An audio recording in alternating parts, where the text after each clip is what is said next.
hasn't made it or who wants to watch it later. So as we said in the initial email, we got the three things here. We've got BOGO Bowl, the Carver Done, and also the Great Lakes internship program to tell you about today. I'll run through these relatively quickly and hopefully answer any questions as long as you have them or are interested.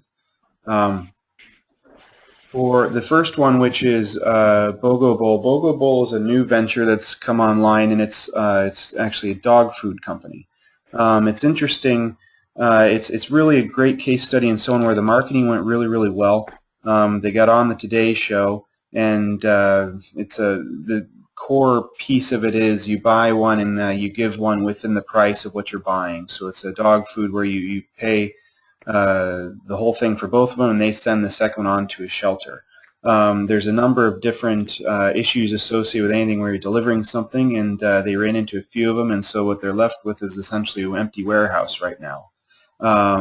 They have people who want to order. They have orders that are moving every time they have product. They just have completely not managed the actual product piece of that. So on the surface, our first area that's actually very useful place to engage students is within the business side, on the accounting, logistics, some of the core pieces of how do you actually just make sure we order correctly. What was interesting about this one, in my opinion, though, long term, is right now all the food is coming from a supplier in Indiana, which I haven't looked into whether or not they're supplying Templeton as well, but it is one where it's all general food that anyone else could theoretically buy. There's no real major differences. I guess in a few of them they have they have the ability to custom make food and such, but right now they're getting what's sort of really an off-the-shelf type of food piece, which is where in the future we believe there may be links between chemistry, biology, other areas within Simpson that can actually get into more of what do we do if we actually can prove this model, if we can prove this business grows to start making its own food line. How can we start involving the sciences? So while on the surface it's a relatively straightforward business need that I think they're excited with the help, and I think we're excited to have them involved because it's a real tangible product. I think long term there's some actually really intriguing pieces that could be used here. So that's a quick overview of BOGO Bowl and where it is and where it stands. The second thing that's been developing is everyone's, I think, familiar with Spellerberg and what he's done as far as mathematical modeling teams that he's putting together here at Simpson, which are routinely phenomenal. I don't know if anyone's fully familiar where he's looking at building out essentially an actuarial sciences program, which right now has a few very good students that come through it, get some very good placements and some very good graduates. Right now, our main competitor is sort of Drake, which has a pretty standard approach to what's going on. And when you look at the quality of students we're producing, the outcomes we think could be improved upon. Where I think there's a unique value proposition there, as what Spellerberg has been looking at when we're trying to figure out how we can actually get it done, is start identifying how can we actually use these teams this isn't a Simpson image, by the way, sorry, it's just the quickest young person image I could get to. How can we actually use this great undergraduate capability led by some very significantly skilled professors to essentially create a consultancy where we're able to start providing services to companies that are relevant to that actuarial sciences. So basically giving these students real contract experience before they graduate. They'll both propel them towards their career, but also we start to commercialize and make a bit of hopefully some income for the professors and the college through the new IP policy. Our first contract we have out, which we're told looks very likely that we'll be getting, is TSX. Transportation Safety Exchange is it's a subsidiary of CSS, which is a company out of DC that does they do inspections. They have about 30 years experience doing inspections on DoD trucks and suppliers.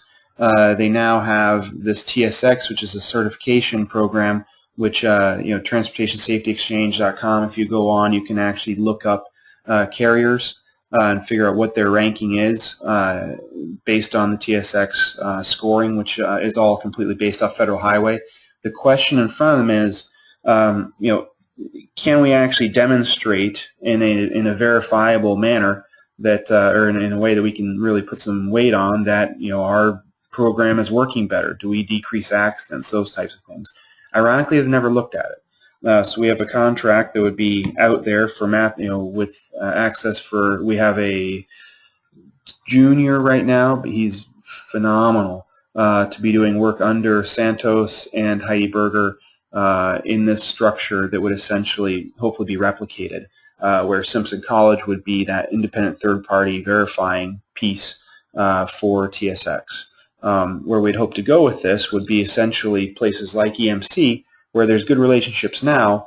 Can we figure out how to develop a professional services contract where our department can essentially be doing what would first-year actuarials and those types of doing? Can we actually save them money, increase the product quality within these insurance companies through actuarial services? Right now we're in the early stages because the IP policy just got accepted.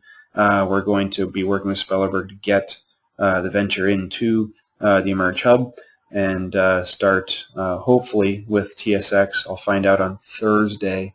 I should find out Thursday if that's a go, and if it does, it's a great opportunity and hopefully will be a good model for the future of what we can do in this area.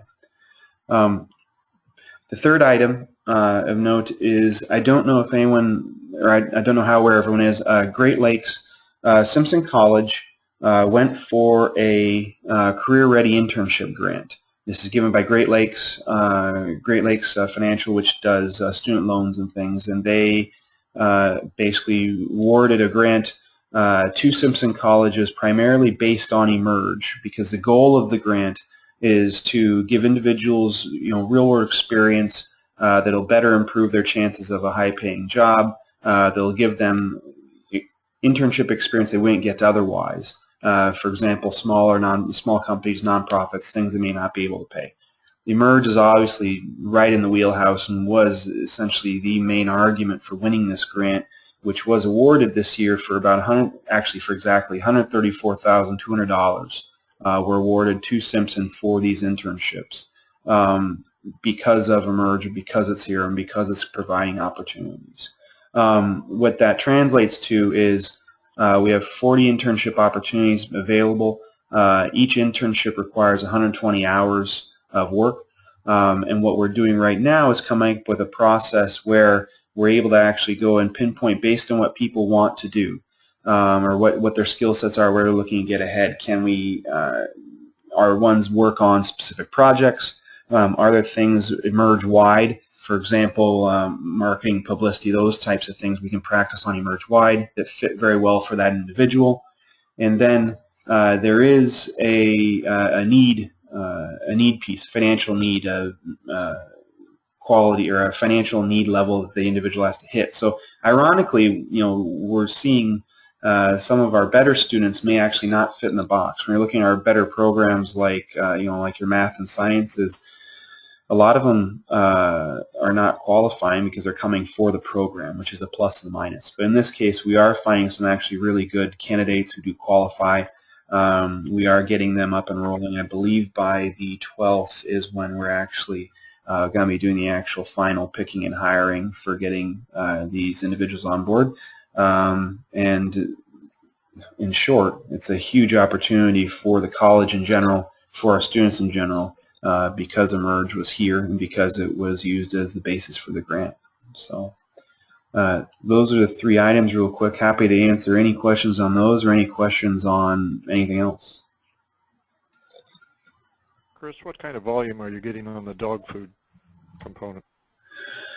Right now what we're doing is, well, right now she doesn't have really anything. So what we're doing with her right now is I am putting up a bit of risk to actually give some working capital in at the 5,000 level, and what we're doing is running a a test to figure out how quickly can she turn it over. She says that the $5,000 can be turned over in 45 days at about a 33% margin. I want to see that demonstrated repeatedly a few times. Looking at her past sales, that looks like that is appropriate. But I mean, you're really only talking right now specialty stores. You're talking small stores. She sells online a lot, but you're looking at a few pallets of dog food is when she gets in, and it's really sort of living on the edge the whole time. So it's not a major operation. Okay, I heard empty warehouse, and that had visions of a lot of dollars turning. No, there's no dollars turning, which is why it's empty. And she's in a portion of the warehouse. Sorry, that's just an example picture. So she essentially has a few empty pallets, a few samples around. She had $100,000 in seed funding originally. Burned through it basically because didn't have the right team. Was young in that activity. Got some really great starts, but wasn't able to finish up and deliver. She has some surprising customer loyalty, people who are buying when everything's available, but we'll see. We'll see how quickly these can turn around. Well, yeah, it looks like something if you could get enough publicity, get the word out, that it would generate some sales. I mean, she had a standing order for 25. Part of it is because she also got too much publicity early on. She sort of got nervous and wasn't doing any pre-selling or anything, so she's only been selling once she had product guaranteed and in. She hasn't managed a supplier like this before, so there's been pieces there that could be improved upon. I'm not fully sold on the accounting methods that she's getting recommended by the types of services she's been giving before, so she's sort of behind it on a few pieces. But I think my one concern with her is if she overmarkets, you get in the same place where you are, which is you're not delivering anymore. That's sort of what's been gotten her stuck, and supposedly she hasn't lost a whole lot of customers. We'll see if that's true. But I think there's a good opportunity to make some good money here on something that's pretty basic and straightforward, as long as she gets the support to know this is the path and how to stay straightforward. This is Bob. When you said she burned through 100, how long did that take her? What's her burn rate at the moment? Her burn rate at the moment is really nothing. She's not spending anything. The website's staying the same. She doesn't have any cash. So right now, again, I've said we're going to provide access to limited working capital just for the purpose of selling to people that you say are your current customers. So her operational overhead burn rate is, I believe it's less than $2,000 for a mixture of rent and other pieces. She's not taking a salary, so it's just her personal is being paid for by other contract work on the side. So on our company side, there's no natural overhead burn rate besides a bit of warehouse space. So she's less than $2,000 a month. So it's the warehouse space, but then inventory and carrying costs on the inventory and receivables. How does that stack up? I mean, literally, right now, there's nothing. So what she has right now... I mean, was that? The history of it and what she's projecting for the next 60 days. I mean, if you said, here's $5,000 or $10,000 or $20,000, what would you do with it? Can she lay out a flow of material and receivables and the payables that go along with it to the dog food manufacturer?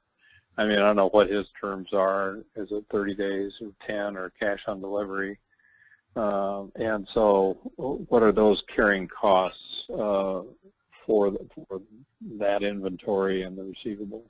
Yeah, right now it's cash on delivery. It's cash on delivery with delivery 3 weeks after order. So what we've done right now, so the first 5,000 has been going in, an order has been placed.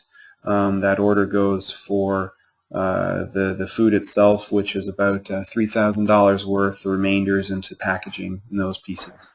The theory is that that'll turn over in 45 days, and the way we're working on it right now is I want to see evidence that those customers still exist and it still will move. There are the projections and pieces out there with what would go through, but I want to make sure this fundamentally that there are customers there right now. So the question is, how good are the projections? Right now, I don't think they're phenomenal, but if you're interested, we can send them along to both of you or all of you so you can see what there is. Did I answer your question, or did I miss what's that? I'd like to see some more information on it. Particularly, I'd be interested in how the first 100 went. Mm-hmm. The first 100 mostly went to overpaying for a website, overpaying for a lot of graphic design. The stuff looks great, but it just cost a whole lot. The amount of product that was actually bought and sold out of that first 100, I believe, was about $45,000. I don't have the numbers in front of me.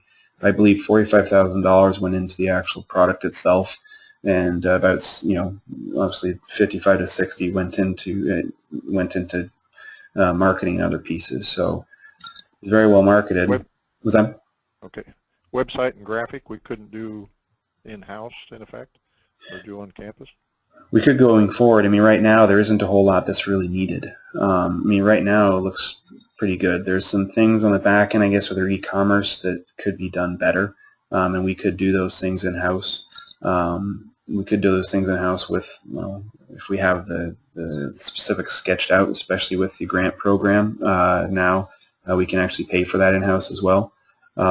So there's a lot of pieces that could move in-house to Simpson, could move within our program or our departments, yeah.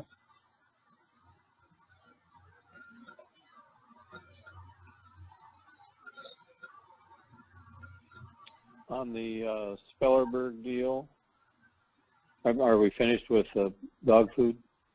Oh. Sorry, I can move on unless anyone has any other questions.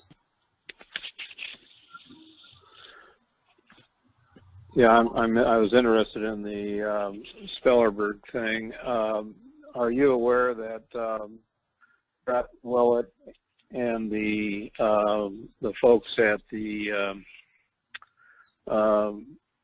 Capital, or I guess they call it the Cultivation Corridor now, are starting an insurance institute or program or something along those lines? Yeah, I've been talking to Colwell. You're meaning the thing Colwell is basically saying they're removing the Startup City money for? Is that? That might be it, but I know it's something similar. Dana Ramont was doing it down at University of Iowa for a while, and it was a specific insurance program. And then the Cultivation Corridor said we want to put together a little institute, and I don't know if Colwell's involved in it or not. I might not then. Who would be the best person to reach out to learn more there? Brent Willett. Brent Willett? Yeah. I'll forward something to you with his contact information. That'd be perfect. Yeah, I may not have heard of this then, so I don't know where they're at, or I don't know where that is, because that name isn't familiar to me. Okay.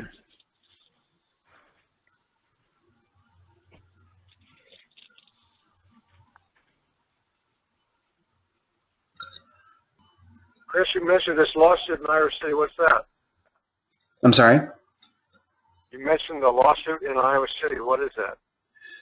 There was a startup in Iowa City that got a royalty-based incentive from IADA. They apparently, I don't know the structure of their royalty, but it looked like it was one where the royalty wasn't where it wasn't a percentage of revenue without a defined minimum. There must have been a defined minimum of $375,000, I think. This is by memory. As to what that amount was, and they went out of business just I think a few months ago now, and I think the state is pursuing action to try and claw back some money. It was a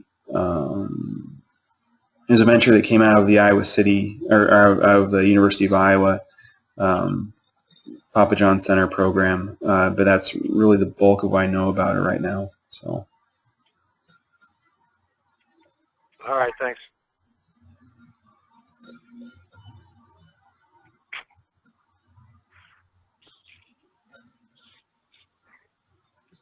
So does Jennifer Del Pino at Simpson give you credit, eMERGE credit for helping to get those internship grants?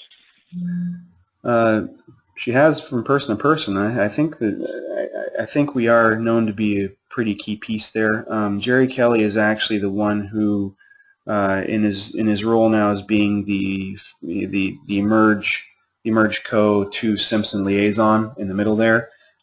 He's actually the one who will be responsible for approving all of the interns that are coming through and managing when they come through. So I think it's pretty well known with her. That's definitely based on us. I think John Wilson definitely has identified it's based on us. But any help we can get to demonstrate that this is a significant return to the college because of this program. Any help reminding people, we're always willing to accept. So. Well, I'm not sure if you're familiar with the history of the intern program, but the board at some point or another in the last year or two put together a policy that said we guarantee an internship to every student at Simpson, and then one of the parts of that was to go to the board and have them fill out some sort of a form that Jennifer was going to put together, and it was going to be like our own LinkedIn program, whereby a student could look at their interests and apply them to, say, a board member's connections to various organizations, whether it be on boards or acquaintances or whatever, that they kind of be the intermediary for them for the internship program. But that last piece fell apart. Jennifer didn't get that going, and the board didn't get that going. But that was part of that system, and it might be worth resurrecting. Okay. No, that's good to know. I'm taking notes here on.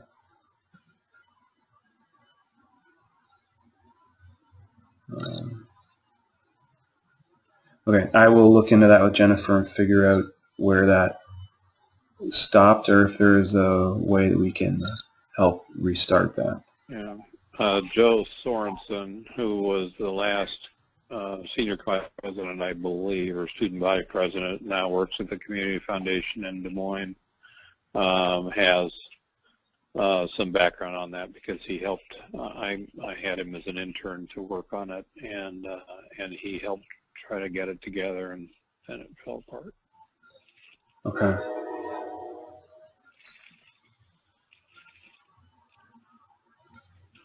I did speak with. Oh, sorry. Go on. Well, this is Todd, and I was just going to give everybody the update. The main focus is get somebody telling the stories about the eMERGE Ventures and being able to use this new website that's going to be rolled out that basically is a storytelling board by location. So we'll have some Indianola stories about eMERGE Ventures and the on-campus, and really start to bring this ecosystem together. And so we got one internship that would tell the stories. We're focusing on another on social media that would spread the stories and be able to create buzz. And the third one then would be more on event planning there at Dunn. So we would try having somebody organizing meetings and get-togethers of the venture teams, mentor recruitment, and stuff like that. And so that's kind of Jerry's focus. On 3 of those will be internal to the eMERGE. And that's kind of the priority to get going in September, October. And then we can expand on those numbers in the spring. And so you might be able to have 5 or 6 working on things.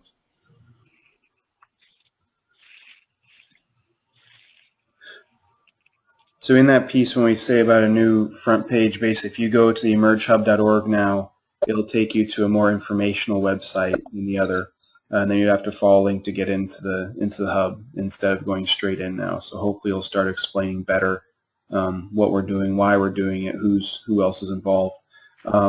right now there is a page on there for Founders Board. We do have you all listed. If there is, if someone doesn't want to be listed, please let me know. Or if you want to, I went and found pictures for everyone. So if you have a better picture that you'd rather have, please let me know of those two pieces. So those are all, everything in there can be moved. So.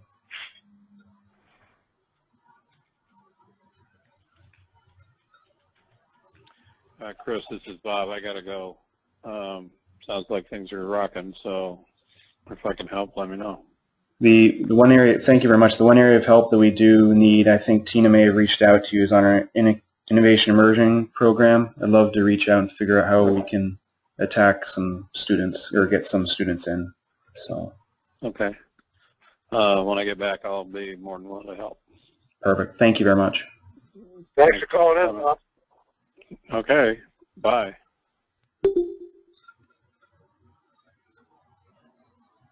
Any other questions or anything we can answer? Oh, I know we're sitting right on time here. I don't have any more questions. Very good. Thank you. Okay.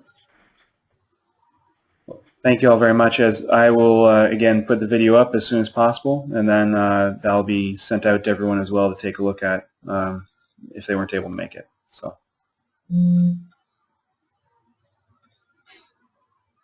Okay. Thanks, Chris.